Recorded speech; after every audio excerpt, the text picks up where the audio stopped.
അല്ലാഹു സുബ്ഹാനഹു വ തആല ഈ മാസത്തിന്റെയും ഈ മജ്ലിസിന്റെയും ഒക്കെ ബർക്കത്ത് കൊണ്ട് നമ്മുടെ എല്ലാ കാര്യത്തിലും അല്ലാഹു സുബ്ഹാനഹു വ തആല വലിയ ഐശ്വര്യവും ബർക്കത്തും പ്രദാനം ചെയ്യുമാറാകട്ടെ. ഒരുപാട് ആളുകൾ ദുആ കൊണ്ട് വസിയ്യത്ത് ചെയ്തിട്ടുണ്ട്. നമുക്ക് എല്ലാവർക്കും വേണ്ടി ദുആ ചെയ്യണം. പ്രത്യേകിച്ച് നമ്മുടെ ഫാദിൽ ഉസ്താദിന്റെ അനുജൻ വലിയ പ്രയാസത്തിലാണെന്ന് അറിയിച്ചു. അല്ലാഹു സുബ്ഹാനഹു വ തആല ജീവിതം ഖൈറാണെങ്കിൽ നല്ല ആരോഗ്യത്തോടുകൂടിയുള്ള ജീവിതം അദ്ദേഹത്തിന് പ്രദാനം ചെയ്യുമാറാകട്ടെ.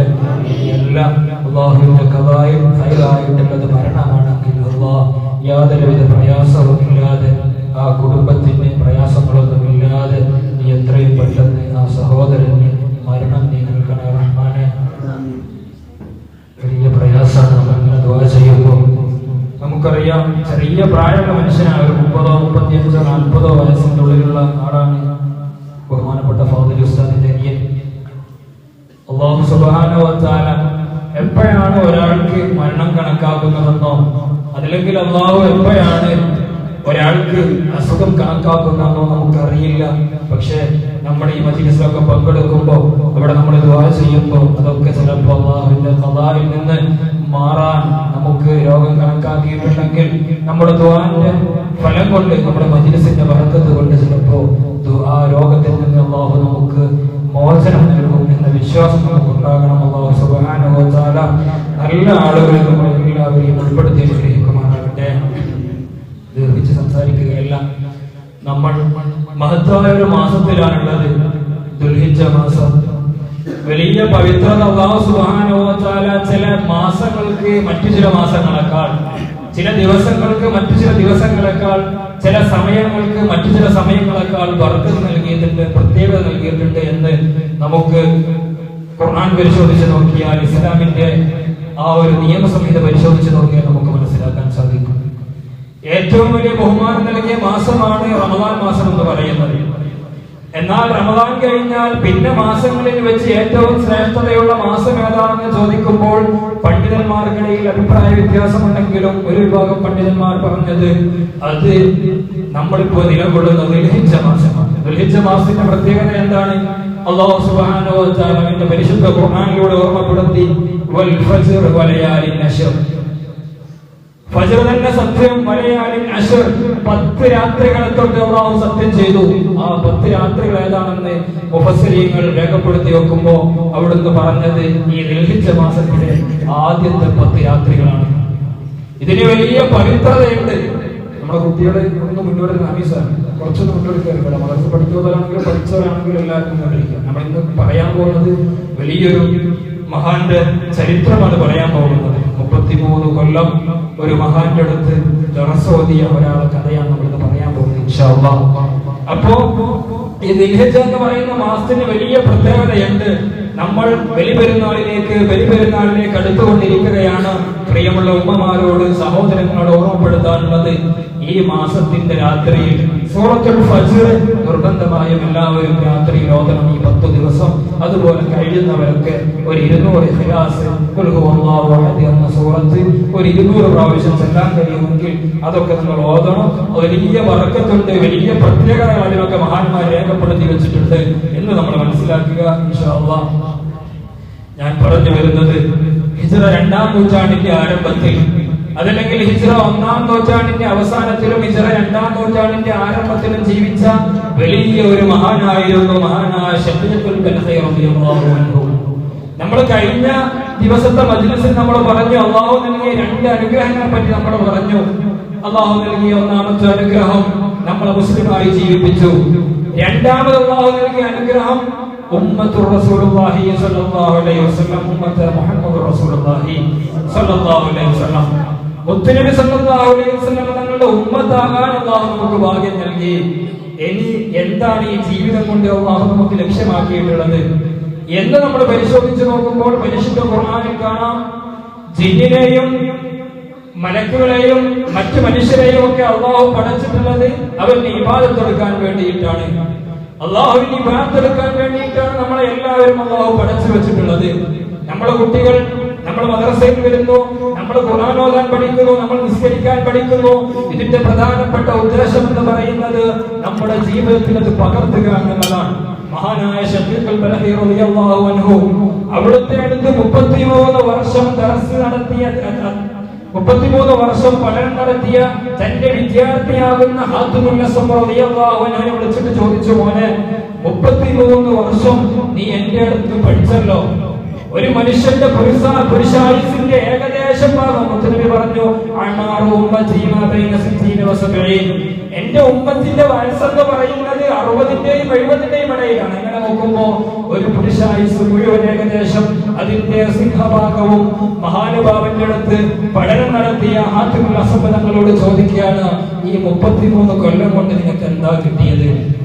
33 കൊല്ലം കൊണ്ട് നീ നേടിയത് എന്താണ് എന്ന് ചോദിക്കുമ്പോ മഹാനായ ഹാത്തിമുൽ അസ്വം റളിയല്ലാഹു അൻഹു പറയുകയാണ്, ഉസ്താദേ, ഞാൻ 8 കാര്യങ്ങളാണ് നിങ്ങളിൽ നിന്ന് പഠിച്ചത്. 8 കാര്യങ്ങളാണ് ഞാൻ നിങ്ങളിൽ നിന്ന് പഠിച്ചത് എന്ന് പറയുന്നപ്പോ മഹാനുഭാവൻ ചോദിച്ചു, 33 കൊല്ലത്തിനടുത്ത് 8 കാര്യമാണോ നീ പഠിച്ചത്? ഈ വെറും 8 കാര്യമാണോ നീ ഇവിടുന്ന് പഠിച്ചത് എന്ന് ചോദിച്ചപ്പോ അവിടുന്ന് പറഞ്ഞു, ഞാൻ പറഞ്ഞു തരാം 8 കാര്യം. ഈ 8 കാര്യത്തിന്റെ പുറത്തുള്ള ഒരു കാര്യം ഞാൻ പഠിക്കാൻ നോക്കുമ്പോൾ അതിന്റെ പുറത്തുള്ള ഒരു കാര്യം എനിക്ക് കാണാനേ കഴിഞ്ഞിട്ടില്ല എന്ന് ഹാത്തിമുൽ അസ്വം റളിയല്ലാഹു അൻഹു. മഹാനായ ഹാത്തിമുൽ അസ്വം തങ്ങൾ ആരാണെന്ന് നമ്മൾ അറിയണം. ഹാത്തിമുൽ അസ്വം തങ്ങൾ ആരാണ്? ഒരു ദിവസം സുന്നത്ത് നോമ്പെടുത്ത് നിൽക്കുന്ന സമയത്ത് മഹാനായ ഹാത്തിമുൽ അസ്വം തങ്ങളുടെ അടുത്ത് ഒരു യാചകനായ മനുഷ്യൻ വന്നു. കുറച്ച് ഈത്തപ്പഴം കയ്യിലുണ്ട് നോമ്പ് തുറക്കാൻ വേണ്ടി. ഹാത്തിമുൽ അസ്വം തങ്ങളുടെ അടുത്ത് ഒരു യാചകനായ മനുഷ്യൻ വന്നിട്ട് ചോദിച്ചു, വല്ലതുണ്ടെന്ന് തരണം, ഭക്ഷണം കഴിച്ചിട്ടില്ല. ഹാത്തിമുൽ അസ്വം തങ്ങൾ അത് കൊടുത്തു. നോമ്പ് തുറക്കാൻ സമയമായത് കൊടുത്തു. കുറച്ച് കഴിഞ്ഞപ്പോ നോക്കുമ്പോ ഒരാൾ വലിയ തളികയിൽ ഒരുപാട് ഭക്ഷണം കൊണ്ടുവന്ന് കൊടുക്കുന്നു. വിവിധതരം ഐറ്റംസ് ഭക്ഷണങ്ങൾ കൊണ്ടുവന്ന് കൊടുക്കുന്നു. ഹാത്തിമുൽ അസ്വം തങ്ങൾ പറയുന്നുണ്ട്,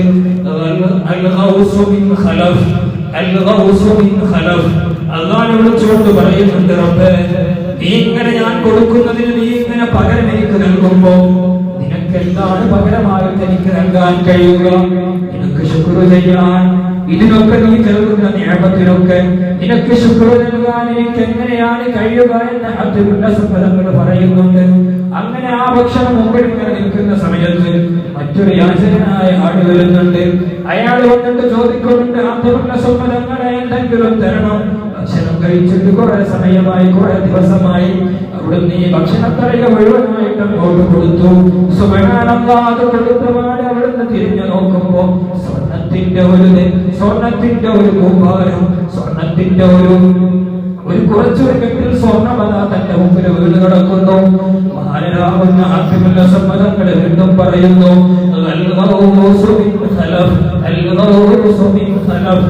റബ്ബേ, നീ ഇങ്ങനെ പകരം എനിക്ക് നൽകുന്നുണ്ടല്ലോ, നിനക്ക് ഞാൻ എങ്ങനെയാ ശുക്ർ ചെയ്യുക എന്ന് ഹാത്തിമുൽ അസ്വം റളിയല്ലാഹു അൻഹു.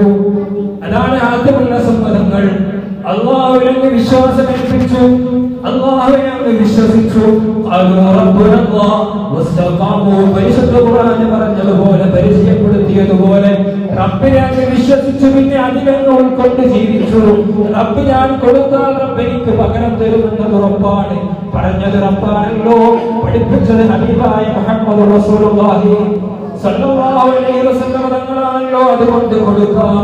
10 കൊടുത്താൽ 100 എന്റെ റബ്ബ് തരും, 100 കൊടുത്താലോ 1000 റബ്ബ് തരും, 1000 കൊടുത്താലോ അതിന്റെ 10 മടങ്ങ് റബ്ബ് തരും എന്നാണല്ലോ ഇസ്ലാമിക വിശ്വാസമുള്ളത്. അതുകൊണ്ട് ഹാത്തിമുൽ അസ്വം തങ്ങൾ അങ്ങനെ ജീവിച്ച മഹാനാ. അങ്ങനെ ഹാത്തിമുൽ അസ്വം തങ്ങൾ പറയാണ്, 8 കാര്യങ്ങൾ പഠിച്ചത്. ഒന്നാമത്തെ കാര്യം എന്താ? ഹാത്തിമുൽ അസ്വം തങ്ങൾ പറയാണ്, ഈ ദുനിയാവിൽ ഞാൻ ജീവിക്കുമ്പോ എനിക്കൊരു കൂട്ടുകാരനെ വേണമെന്ന് എനിക്ക് മനസ്സിലായി. ഒരു കൂട്ടുകാരൻ എനിക്ക് വേണമെന്ന് മനസ്സിലായി. അങ്ങനെ ഞാൻ കൂട്ടുകാരനെ തേടി നടന്നു. എന്നെ സഹായിക്കുന്ന എന്റെ സഹപാഠിയുണ്ട്. എനിക്ക് കിതാബ് ദർസ് നടത്തുമ്പോ എനിക്ക് പറഞ്ഞു തരുന്ന സഹപാഠിയുണ്ട്. എനിക്ക് ഭക്ഷണങ്ങളൊക്കെ തരുന്ന ആളുകളുണ്ട്. എനിക്ക് വസ്ത്രം തരുന്ന ആളുകളുണ്ട്. അങ്ങനെ ഞാൻ ആളുകൾ നോക്കുമ്പോ മനുഷ്യന്മാർ ഒരുപാട് തരത്തിലുണ്ട്. അവരൊക്കെ എന്നെ സഹായിക്കുന്നുണ്ട്. പക്ഷേ ഈ മനുഷ്യന്മാരെ കൂട്ടിന് കൂട്ടാൻ പറ്റുമോ എന്ന് ഞാൻ നല്ലോണം ചിന്തിച്ചപ്പോ മഹാനായ ഹാത്തിമുൽ അസ്വം തങ്ങൾ പറയുകയാണ്, ഖബർ വരെ മാത്രമാണ് എന്റെ മനുഷ്യർക്ക് വരാൻ പറ്റുന്നത്. ഖബർ വരെ മാത്രമാണ് ഉമ്മയാകട്ടെ ഉപ്പയാകട്ടെ സ്വന്തം പൊന്നുപോലെ തോറ്റു വളർത്തിയ മകനാകട്ടെ ഖബർ വരെ വന്നിട്ട് 3 പിടി മണ്ണ് ഖബറിലേക്ക് എടുത്തെറിഞ്ഞിട്ട് അവൻ തിരിച്ചു പോകുമല്ലോ. അതുകൊണ്ട് മനുഷ്യനെ എനിക്ക് സുഹൃത്തായിട്ട് കൂട്ടുകാരനായിട്ട് കൂട്ടാൻ പറ്റുന്നില്ല. പിന്നെയോ ഞാൻ നോക്കുന്നത് ആരെയാ? ഞാനിങ്ങനെ നോക്കുകയാണ് ആരെയാണ് എനിക്ക് കൂട്ടുകാരനായി കിട്ടാൻ കഴിയുന്നത്.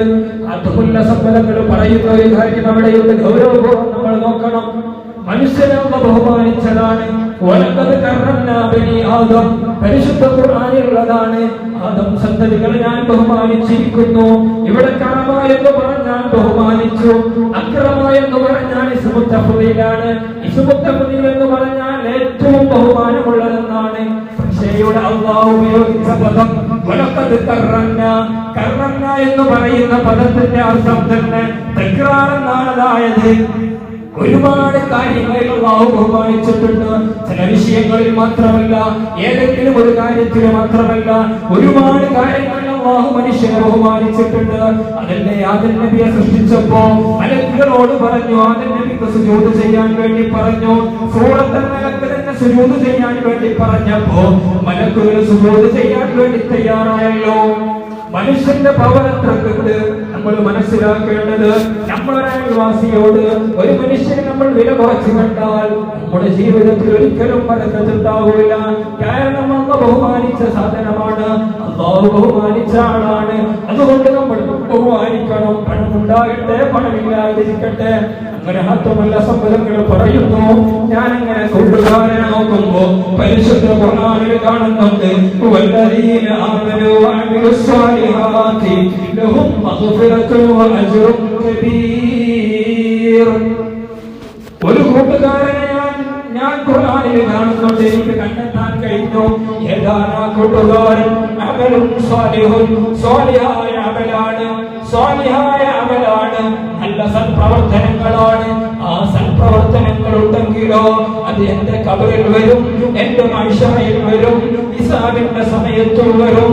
ഞാൻ ജീവിക്കുമ്പോൾ എന്റെ ജീവിതത്തിലുടനീളം ഈ കൂട്ടുകാരൻ എനിക്കുണ്ടാകും.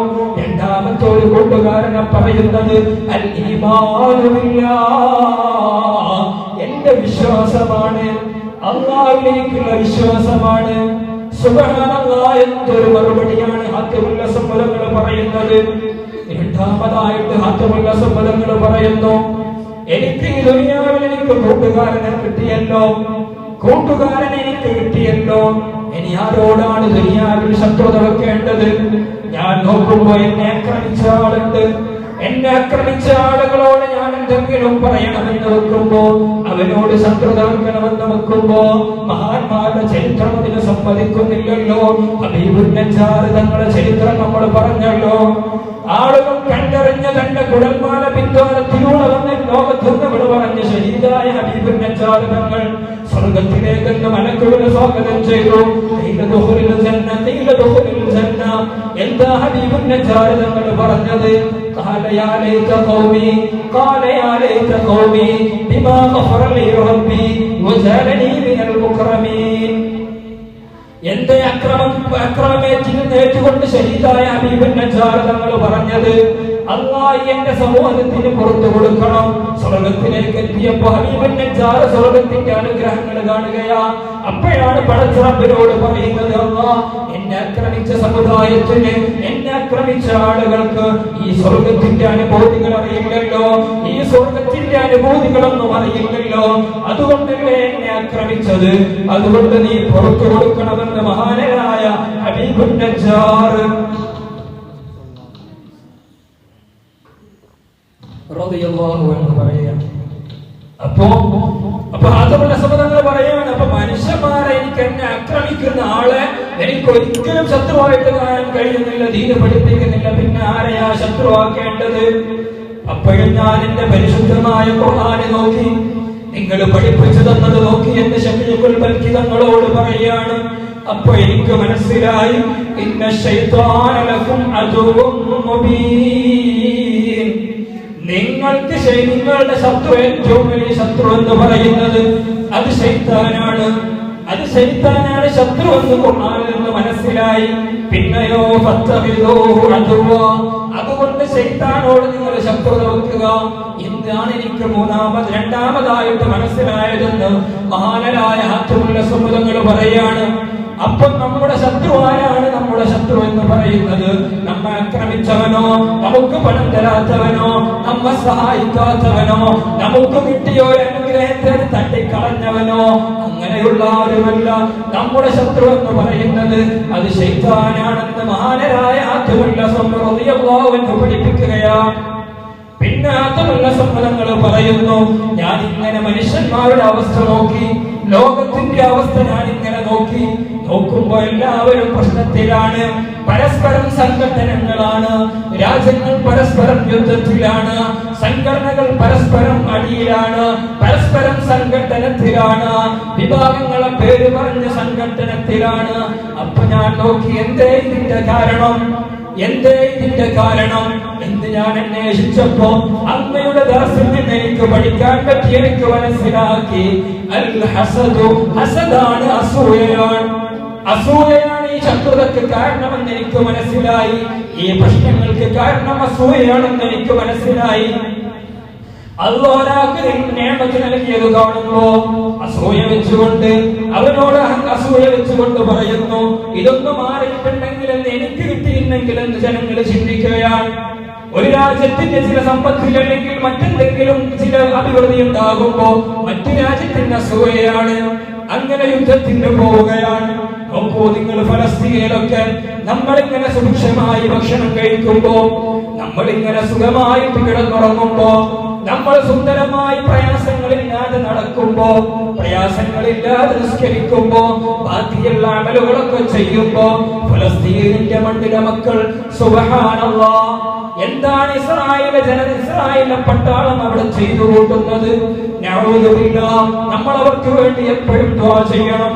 അല്ലാഹു ഫലസ്തീനിന് മോചനം നൽകുമാറാകട്ടെ, അല്ലാഹു ഖുദ്സിന് മോചനം നൽകുമാറാകട്ടെ.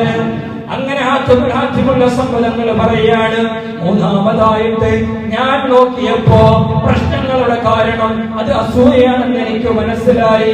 അങ്ങനെ എന്റെ അസൂയ എന്റെ മനസ്സിൽ നിന്ന് ഞാൻ മാറ്റാൻ വേണ്ടിയുള്ള പണിയെടുക്കാൻ തുടങ്ങി. അസൂയയുടെ പ്രത്യേകത എന്താണ്? അൽ ഹസദു, അസൂയ എന്ന് പറയുന്നത് എന്താ? തഅക്കുലുൽ ഹസനാത്ത്, നമ്മൾ ചെയ്ത നല്ല സൽക്കർമ്മങ്ങളൊക്കെ അത് തിന്നുകളയും.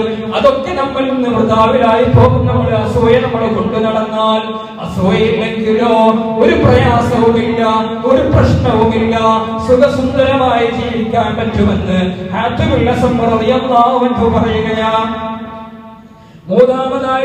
നാലാമതായിട്ട് ഹാത്തിമുൽ അസ്വദ് പറയുന്നു, അങ്ങനെ എനിക്ക് കൂട്ടുകാരനെ കിട്ടി, എനിക്ക് ശത്രുതാരോടാണെന്ന് മനസ്സിലായി.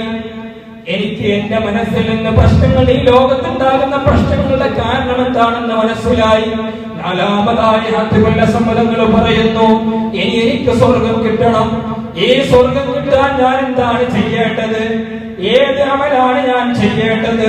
പരിശുദ്ധമായ ഖുർആനിൽ നിന്ന് എനിക്ക് മനസ്സിലായി, വഅമ്മാ മൻ ഖാഫ മഖാമ റബ്ബിഹി വനഹ അൻ-നഫ്സ അനിൽ ഹവാ ഫഇന്നൽ ജന്നത ഹിയൽ മഅവാ. പരിശുദ്ധ ഖുർആൻ എനിക്ക് മനസ്സിലായി, അല്ലാഹുവിന്റെ സ്ഥാനത്തെ പേടിച്ചോ, അല്ലാഹുവിനെ പേടിച്ച് ജീവിച്ചോ. അങ്ങനെ ജീവിച്ചുകൊണ്ട് തെറ്റിൽ നിന്ന്, ശരീരത്തിന്റെ ഇച്ഛകളിൽ നിന്ന്, ശരീരം കൽപ്പിക്കുന്നതിൽ നിന്ന്, അതിൽ നിന്നൊക്കെ വെടിഞ്ഞുകൊണ്ട് ജീവിക്കാൻ തയ്യാറായോ, ഫഇന്നൽ ജന്നത ഹിയൽ മഅവാ, അവനുള്ള അഭയകേന്ദ്രം സ്വർഗമാണെന്ന് പരിശുദ്ധ ഖുർആൻ. അങ്ങനെ ഹാത്തിമുൽ അസ്വദ് പറയാണ്, അതും എനിക്ക് മനസ്സിലായി. നാലാമത്തെ കാര്യം എനിക്ക് മനസ്സിലായത് സ്വർഗം ലഭിക്കാനുള്ള കാരണം മനസ്സിലായി. എന്റെ സ്വർഗം ലഭിക്കാനുള്ള കാരണം പറഞ്ഞത് റബ്ബിനെ പേടിക്കണം.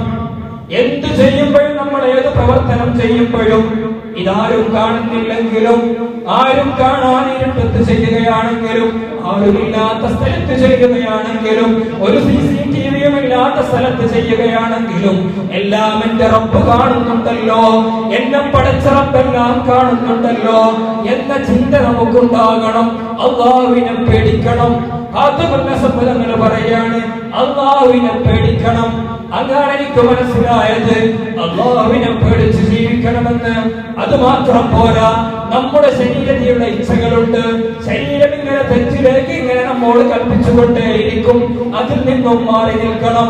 എന്നാൽ എനിക്ക് സ്വർഗം കിട്ടുമെന്ന് എനിക്ക് മനസ്സിലായെന്ന് ഹാത്തിമുൽ ഹസൻ റളിയല്ലാഹു അൻഹു പറയുകയാ.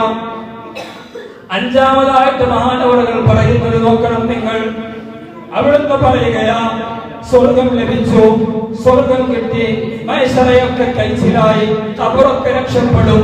പക്ഷേ എന്റെ റബ്ബിന്റെ അടുത്തെത്തുമ്പോ, എന്റെ റബ്ബിന്റെ അടുത്ത് എനിക്ക് ലോകത്തെ ഏറ്റവും സ്ഥാനമാരെടുത്താൻ ഉണ്ടാകേണ്ടതെന്ന് ഞാൻ നോക്കി, എന്ന് ഞാൻ പരീക്ഷിച്ചു നോക്കി, എന്ന് ഞാനൊരു പഠനം നടത്തി നോക്കി.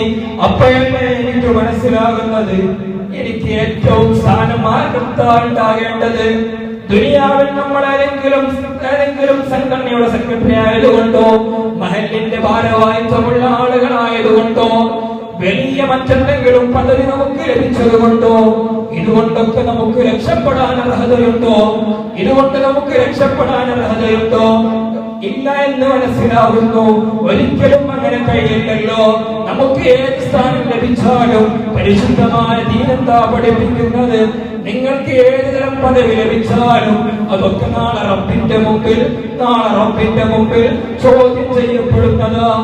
നിങ്ങൾ എന്തൊക്കെയാ ചെയ്തത്? നിനക്ക് സെക്രട്ടറി ആക്കിയില്ലേ നിന്നെ ഞാൻ ഏതെങ്കിലും ഒരു സ്ഥാപനത്തിന്റെ പ്രസിഡന്റ് ആക്കി വെച്ചിട്ടില്ല. നീ എന്താണ് ചെയ്തതെന്ന് നാളെ അല്ലാഹു സുബ്ഹാനഹു വ തആല ചോദിക്കുമെന്നല്ലേ ദീന് പഠിപ്പിച്ചത്.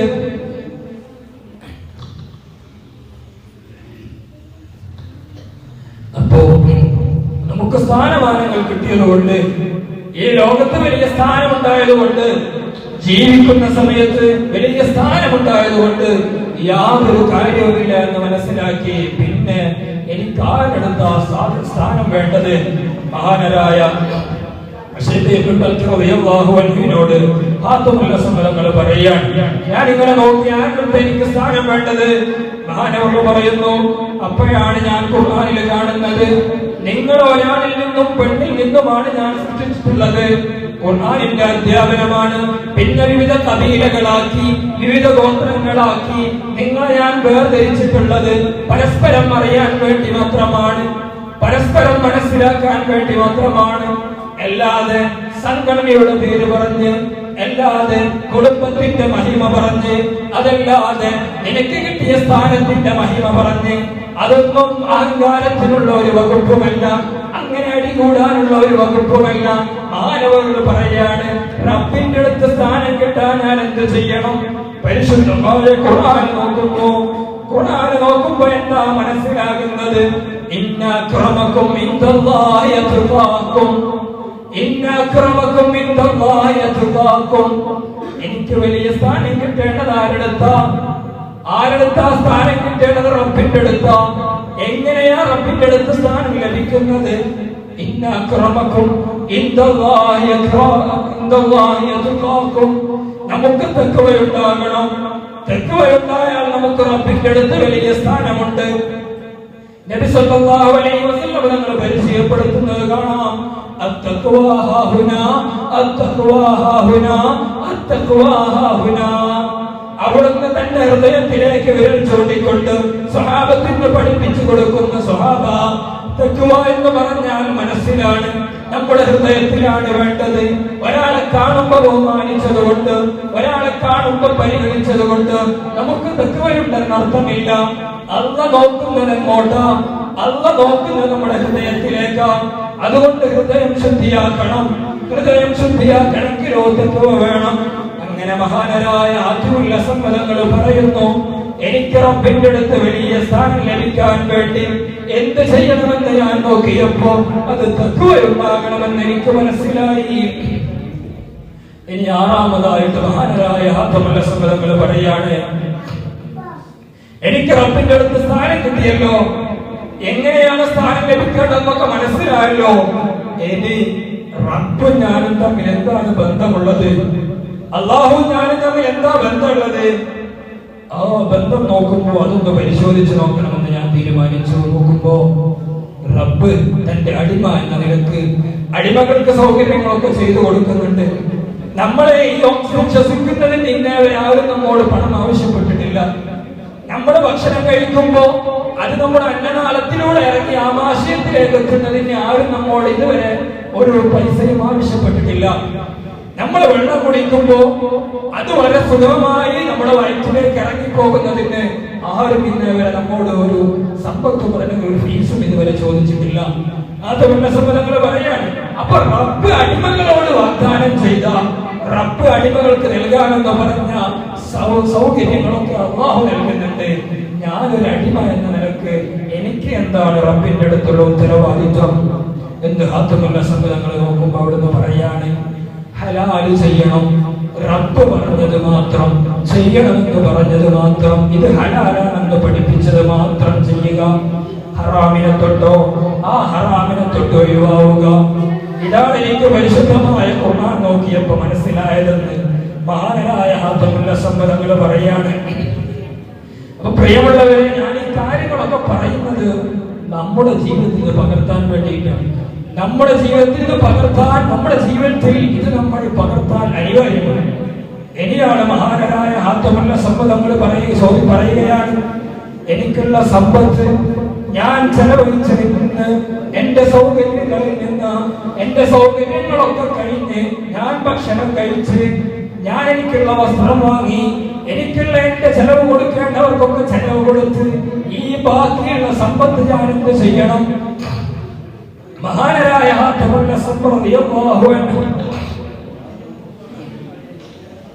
അവിടുന്ന് നോക്കുകയാണ്, പരിശോധിക്കുകയാണ്, എന്താണ് ഈ സമ്പത്ത് ചെയ്യേണ്ടത്?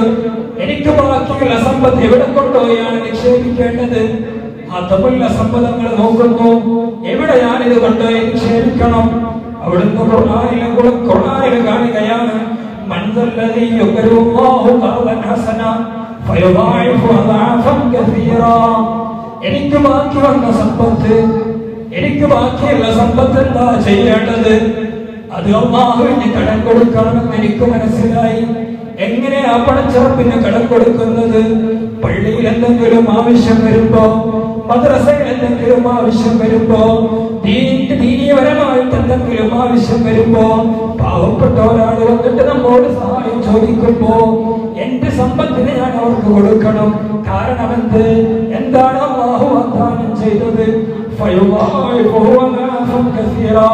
10 മടങ്ങിലേറെ ഓഫർ ചെയ്തത്, 10 മടങ്ങ് തരാമെന്നല്ലേ റബ്ബ് പറഞ്ഞത്? മഹാനരായ ഹാത്തമുല്ല സമ്പന്നങ്ങൾ പറയാണ്, അപ്പൊ എനിക്ക് മനസ്സിലായി, എന്റെ സമ്പത്ത് എനിക്ക് കൊടുക്കേണ്ടത്, എന്റെ സമ്പത്ത് നിക്ഷേപിക്കാനുള്ളത് അത് റബ്ബിന്റെ ത്വാഅത്തിലാണ്, റബ്ബിന് തൃപ്തിപ്പെട്ട രീതിയിലാണ്. ഇനി നോക്കൂ, 8ാമതായിട്ട് ഹാത്തമുല്ല സമ്പന്നങ്ങൾ പറയാണ്, എന്റെ ആശ്രയം ആരുടെടുത്താണ് എനിക്കാകേണ്ടത്? ഒരു ഭർത്താവിനെ ഭാര്യ ആശ്രയിക്കുന്നുണ്ട്, ഭർത്താവിന്റെ അടുത്ത് സമ്പത്തുണ്ടാകണമെന്ന് ഭാര്യ ചിന്തിക്കുന്നുണ്ട്. കാരണം കുടുംബത്തിന്റെ ചെലവ് കഴിഞ്ഞു പോകണം. ഉപ്പയുടെ അടുത്ത് എനിക്കുള്ള സൗകര്യങ്ങൾക്കുള്ള സമ്പത്തുണ്ടാകണമെന്ന് മക്കൾ ചിന്തിക്കുന്നുണ്ട്. അങ്ങനെ ദുനിയാവിലേക്ക് നോക്കുമ്പോൾ ആളുകളൊക്കെ പരസ്പരം ആശ്രയിച്ചു കൊണ്ടിരിക്കുകയാണ്. പക്ഷേ എന്റെ ആശ്രയം ആരോടാകണം? ഞാൻ ആരോടാണ് ആശ്രയിക്കേണ്ടത്? എന്റെ കാര്യങ്ങളൊക്കെ ആരാണ് എനിക്ക് നിറവേറ്റി തരാനുള്ളത്? മഹാനരാകുന്ന ഹാത്തമുല്ല റളിയല്ലാഹു അൻഹു അവിടുന്ന് പറയുകയാണ്, വമൻ യതവക്കൽ അലല്ലാഹി ഫഹുവ ഹസ്ബുഹു.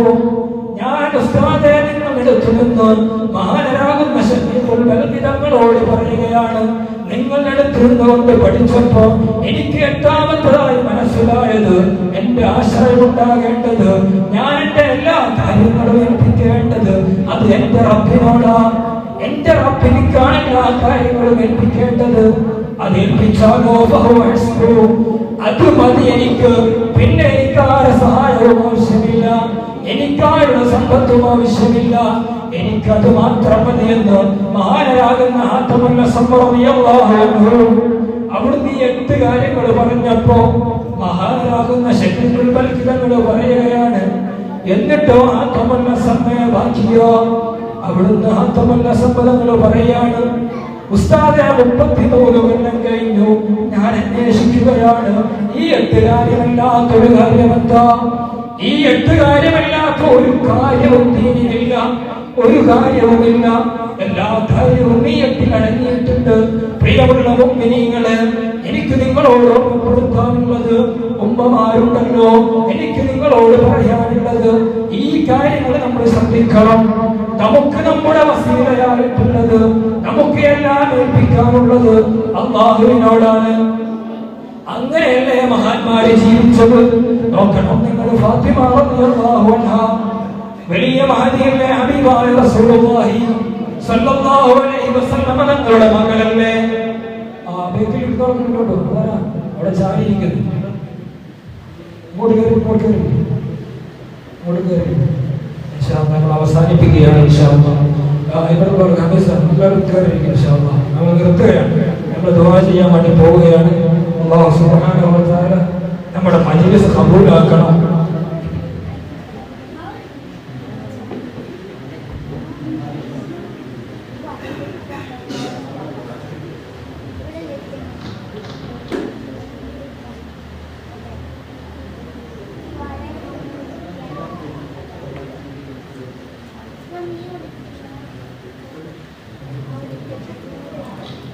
ഞാൻ അവസാനിപ്പിക്കുകയാണ്. ഞാൻ പറഞ്ഞു വന്നത്, നമ്മുടെ ജീവിതം നമുക്കറിയാലോ. കഴിഞ്ഞ വർഷമൊക്കെ ഈ മഴയുടെ സമയത്താണ് നമ്മുടെ അയൽപ്രദേശത്തിന് എത്ര ആളുകളാണ്, എത്ര ജീവനാണ് അല്ലാഹുവിന്റെ അചഞ്ചലമായ അല്ലാഹുവിന്റെ വിധിക്ക് ഉൾപ്പെട്ടുകൊണ്ട് എത്ര ആളുകളാണ് ലോകത്ത് ഇവിടെ പറഞ്ഞു പോയത്, അടുത്ത പ്രദേശത്തിന് ഇവിടെ പറഞ്ഞു പോയത്. അതിൽ കുറെ ആളുകളുടെ ശരീരം ഇന്നും കിട്ടിയിട്ടില്ല. സുബ്ഹാനല്ലാഹ്, അത് നോക്കണം. അല്ലാഹുവിന്റെ തീരുമാനമെത്തി കഴിഞ്ഞാൽ അല്ലാഹുവിന്റെ തീരുമാനമെത്തി കഴിഞ്ഞാൽ ഇപ്പൊ ഓർമ്മപ്പെടുക്കണമെന്നാണ് അല്ലാഹുവിന്റെ തീരുമാനമെങ്കിൽ പിന്നെ ഒരു സെക്കൻഡ് പോലും നമുക്ക് തരൂല. ഒരു സെക്കൻഡ് പോലും നമുക്ക് പിന്നെ ഞാനൊന്ന് തൗബ ചെയ്യട്ടെ എന്ന് പറയാൻ മരിച്ചവരെ പറ്റിയിട്ട് പറയുന്ന ഒരു കിതാബുണ്ട്. മരിച്ചവർ ഏറ്റവും കൂടുതൽ ആവശ്യപ്പെടാൻ എന്താണെന്ന് ചോദിച്ചപ്പോ, അല്ലെങ്കിൽ റൂഹ് പിടിക്കാൻ പോകുമ്പോ അസ്രായേലിനോട് ഏറ്റവും കൂടുതൽ ആവശ്യപ്പെട്ട് എന്താണെന്ന് ചോദിച്ചപ്പോ അസ്രായേൽ പറയുന്നുണ്ട്, കുറച്ച് സമയം, ഒരു മിനിറ്റ് തരുമോ, കുറച്ചൊരു സമയത്ത് തരുമോ എന്നാണ് ജനങ്ങളൊക്കെ ചോദിച്ചത്. കാരണം എന്താ? ആളുകളൊക്കെ ചോദിച്ചതാണ്. കാരണം ഒന്ന് തൗബ ചെയ്യാൻ. നമ്മൾ പറയും 30 വയസ്സായ ആൾ മരിക്കുമ്പോൾ നമ്മൾ പറയും, പാവം ഒന്നും ചെയ്യാൻ പറ്റിയിട്ടില്ല, എല്ലാം പെട്ടെന്നായിരുന്നു, കാര്യങ്ങളൊന്നും ചെയ്യാൻ പറ്റിയിട്ടില്ല എന്ന് പറയും. പ്രിയമുള്ളവർ, നമ്മൾ ചിന്തിക്കേണ്ടത് 30 വർഷം അവന് കിട്ടിയില്ലേ? 20 വയസ്സിലാണ് മരിക്കുന്നെങ്കിൽ 20 വർഷം കിട്ടിയില്ലേ അല്ലാഹുവിന്റെ ഇബാദത്ത് ചെയ്യാൻ? അസ്രായേൽ അലൈഹിസ്സലാം പറയാണ്, ഒരു സെക്കൻഡാ ചോദിക്കുന്നത്, ഒരു മിനിറ്റാ ചോദിക്കുന്നത് തൗബ ചെയ്യാൻ. മരണത്തിന്റെ റൂഹ് പിടിക്കാൻ പോകുമ്പോൾ ആളുകൾ അതാ ചോദിക്കുന്നത്. നമ്മൾ മനസ്സിലാക്കേണ്ടത്, മുത്തുനബി പറഞ്ഞതുപോലെ മരണമെന്ന് പറയുന്നത് നമ്മുടെ ചെരുപ്പിന്റെ വാറ് എത്ര കണ്ട് നമ്മുടെ കാലിന്റെ അടുത്ത് നിൽക്കുന്നുണ്ടോ അത്ര കണ്ട് നമ്മുടെ അടുത്ത് മരണമുണ്ട്. ഇന്നിപ്പോ നമ്മുടെ പോയിട്ട് നാളെ ഉറങ്ങിയ എഴുന്നേൽക്കുമെന്ന് ആർക്കാ ഉറപ്പ് പറയാൻ കഴിയുന്നത്? നമ്മുടെ സ്ഥാപനത്തിലുള്ള ഒരു പ്രിയപ്പെട്ട മോളിൽ കല്യാണം ഉറപ്പിച്ച് 19 വയസ്സായ കുട്ടിയാണ്. കഴിഞ്ഞ 2 ദിവസം മുമ്പ് ഉറങ്ങി എഴുന്നേൽക്കുന്നില്ല, ഉമ്മ വിളിച്ചപ്പോ എഴുന്നേൽക്കുന്നില്ല, കാര്യമായ അസുഖങ്ങളില്ല, കുട്ടി മരിച്ചിരിക്കുകയാണ്. അങ്ങനെ എത്ര ആളാണ് ലോകത്തിനോട് പറഞ്ഞു പോകുന്നത്. അങ്ങാടിയിലേക്ക് സാധനം വാങ്ങാൻ പോയ ബാപ്പ പിന്നീട് തിരിച്ചു വരുന്നത് മയ്യത്തായിട്ടാണ്. സ്കൂളിലേക്ക് പോയ മോനെ തിരിച്ചു വരുന്നത്, വേഗം നോക്കി സ്കൂളിലേക്ക് പോയ മോനെ കാത്തു നിൽക്കുന്ന ഒന്നാക്കി കാണുന്നത് മകന്റെ മയ്യത്താണെങ്കിൽ, പ്രിയമുള്ളവരെ നമ്മൾ ചിന്തിച്ചു നോക്കണം. നമ്മൾ കളിക്കാൻ പോയ കുട്ടിയാണ്, കുട്ടി തിരിച്ചു വരുന്നത് കുട്ടിയെ കൂട്ടുകാരൊക്കെ എടുത്തു കൊണ്ടുവരികയാണ്, മരിച്ചിട്ടുണ്ട്. നോക്കണം നിങ്ങൾ. ദുനിയാവിന്റെ പ്രയാസത്തിൽ നിന്ന് വീട് വെക്കണമെന്ന ആശയോടുകൂടെ വിദേശത്തേക്ക് പോയതാ ഭർത്താവ്, വിദേശത്തേക്ക് പോയതാ, ചെറിയൊരു സൈഡിൽ അറ്റാക്ക് വന്നതാ. ലോകത്തോടെ പറഞ്ഞു പോയ എത്ര ആളുകളാണ്. ഇപ്പൊ നമ്മൾ പ്രത്യേകിച്ച് എത്ര ആളുകളാണ് ഈ കൊറോണയ്ക്ക് ശേഷം ചെറുപ്പക്കാരായ ആളുകൾ ഇവിടെ പറയുന്നത്, മരണപ്പെട്ടു പോകുന്നത്. നമ്മൾ എപ്പോഴും മരണത്തെ കുറിച്ച് നമുക്ക് ചിന്തയുണ്ടാകണം. മുത്തുനബി പറഞ്ഞതുപോലെ ഫാത്തിമ ബീവി മുത്തുനബിയുടെ അടുത്ത് നിൽക്കുമ്പോ, ഫാത്തിമ ബീവിയുടെ അടുത്ത് മുത്തുനബി സക്കറാത്തിന്റെ സമയമാണ്. മുത്തുനബി എന്താ പറഞ്ഞത്? ഫാത്തിമ ബീവിയോട് പറയാണ്, ഇന്നലിൽ മൗതില സക്കറാത്ത്, വലിയ വേദനയുണ്ട് മരണത്തിന് വലിയ വേദനയുണ്ടെന്ന് മുത്തുനബി പറയാ. മുത്തുനബി അവസ്ഥ കാണുമ്പോ ഫാത്തിമ ബീവി കരയുകയാണ്. സ്വകാര്യം പറഞ്ഞു കൊടുക്കുമ്പോഴല്ലേ ഫാത്തിമ ബീവി കരയുന്നു. പിന്നെ മുത്തുനബി വിളിച്ചിട്ട് ഒരു സ്വകാര്യം പറയുമ്പോ ഫാത്തിമ ബീവി ചിരിക്കുകയാ. എന്താ രണ്ടാമത് പറഞ്ഞ ചിരിക്കാൻ കാരണം എന്തെന്നറിയുമോ? മുത്തുനബി പറയുകയാണ്, ഫാത്തിമ, ഞാൻ ഈ ലോകത്തിന് വിട പറഞ്ഞാൽ എന്റെ കുടുംബത്തിൽ നിന്ന് ആദ്യം എന്റെ അടുത്ത് വരുന്നത് നീയാണ് മോളെ ഫാത്തിമ എന്ന ഹബീബായ മുഹമ്മദ് റസൂലുള്ളാഹി സ്വല്ലല്ലാഹു അലൈഹി വസല്ലം മരിക്കുന്നു പറഞ്ഞപ്പോ ഫാത്തിമ ചിരിച്ചത്. നീയാണ് എന്റെ കുടുംബത്തിൽ ആദ്യം ഞാൻ മരണപ്പെട്ടതിന് ശേഷം വഫാത്താകുന്നത്, മരണപ്പെടുന്നത് പറഞ്ഞപ്പോ ഫാത്തിമ ചിരിക്കുകയാണ്. അങ്ങനെയാ മഹാന്മാരെ ജീവിച്ചത്. നാളെ നീ മരിക്കുന്നു പറഞ്ഞാൽ ആർക്കാ ചിരിക്കാൻ കഴിയുന്നത്? ഇപ്പൊ നീ മരിക്കുമെന്ന് പറഞ്ഞ ഡോക്ടർമാര് പറയാണ് പ്രതീക്ഷയില്ല, ഒരു മാസം തൽക്കാലം നോക്കാന്ന് പറഞ്ഞാൽ പിന്നെ ആരാ ചിരിക്കുന്നത്? പിന്നെ ആരാ ചിരിക്കുന്നത്? ആർക്കാണ് ചിരിക്കാൻ കഴിയുന്നത്? മഹദിയായ ഫാത്തിമത്തുസ് സഹറ റളിയല്ലാഹു അൻഹ ചിരിക്കുകയാണ്. ഞാൻ പറഞ്ഞു വരുന്ന ഒരു ചരിത്രം കൂടി പറഞ്ഞ് അവസാനിപ്പിക്കാം. ഫാത്തിമ റളിയല്ലാഹു അൻഹ കല്യാണം നോക്കുകയാണ്, ചെക്കനെ നോക്കുകയാണ്. അപ്പൊ ഉമർ തങ്ങൾ അലിയറന്നാട്ട് പറഞ്ഞ അലിയ മുത്തുനബി തങ്ങള് ഫാത്തിമ ബീവിക്ക് ചെക്കനെ നോക്കുന്നുണ്ട്, പുതിയാപ്ലാനെ നോക്കുന്നുണ്ട്, നീ ഒന്ന് വേണമെങ്കിൽ പോയി ചോദിച്ചോക്കുന്നു. അപ്പൊ അലിയാര് നമ്മള് പോയിട്ട് മുത്തുനബീന്റെ പോലെ മുത്തുനബി വരുന്ന വഴിയിൽ വന്നിട്ട് മുത്തുനബിയോട് പറഞ്ഞു, നബിയെ എന്താ അലിയ നിൽക്കുന്നത്? എല്ലാ ഫാത്തിമാക്ക് ഇങ്ങനെ പുതിയാപ്ലാനെ നോക്കുന്നുണ്ടെന്ന് പറഞ്ഞല്ലോ, ഫാത്തിമയെ ഞാൻ കല്യാണം കഴിച്ചാലോ എന്നെനിക്കൊരു ആഗ്രഹമുണ്ട് നബിയെ എന്ന് പറഞ്ഞപ്പോ ഹബീബായ തങ്ങൾ പറയുന്നു, ഇൻഷാ അല്ലാഹ് നീ എന്നെ അലിയ എന്റെ മകൾക്ക് ഈ ലോകത്ത് വെച്ച് കിട്ടാൻ ഏറ്റവും അനുയോജ്യനായ ഭർത്താവ് നീയാണ് അലിയെ, നിനക്ക് ഞാൻ വിവാഹം ചെയ്തു തരാമെന്ന് പറയുകയാണ്. എന്താ മുത്തുനബി നോക്കിയത്?